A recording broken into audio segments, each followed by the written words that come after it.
پاکستان میں internet speed کا مسئلہ کب حل ہوگا؟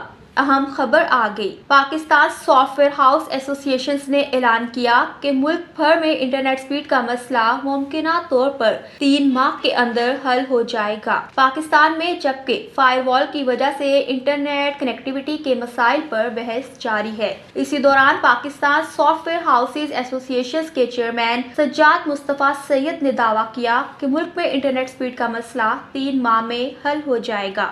انہوں نے اپنے بیان میں یہ بھی کہا کہ اگر واٹس ایپ پر کوئی میسج بھیجا جاتا ہے لیکن تصویر نہیں ارسال ہوتی تو یہ ممکن ہے کہ نگرانی جاری ہو۔ پاکستان کے مختلف شہروں میں صارفین کو انٹرنیٹ میں وقفے سے رکاوٹ اور سست رفتار کا سامنا کرنا پڑ رہا ہے، جس کے نتیجے میں براؤزنگ کے ساتھ ساتھ میڈیا کو ڈاؤن لوڈ اور شیئر کرنے میں مشکلات کا سامنا ہے۔ رپورٹس کے مطابق ملک میں وائی فائی اور موبائل ڈیٹا سروسز دونوں ہی شدید سست روی کا شکار ہیں، جس کی وجہ سے صارفین کے لیے واٹس ایپ جیسے مقبول پلیٹ فارمز پر بھی تصاویر، ویڈیوز اور وائس نوٹ جیسی میڈیا فائلیں بھیجنا یا وصول کرنا تقریباً ناممکن ہو گیا ہے۔ دوسری جانب موجودہ حکومت نے بھی باضابطہ طور پر اس بات کی تصدیق کی ہے کہ حکومت اپنے ویب مینجمنٹ سسٹم کو اپ گریڈ کر رہی ہے، کیونکہ انٹرنیٹ فائر وال کے متعدد ٹیسٹ جاری ہیں، جس میں پہلا ٹیسٹ جولائی میں اور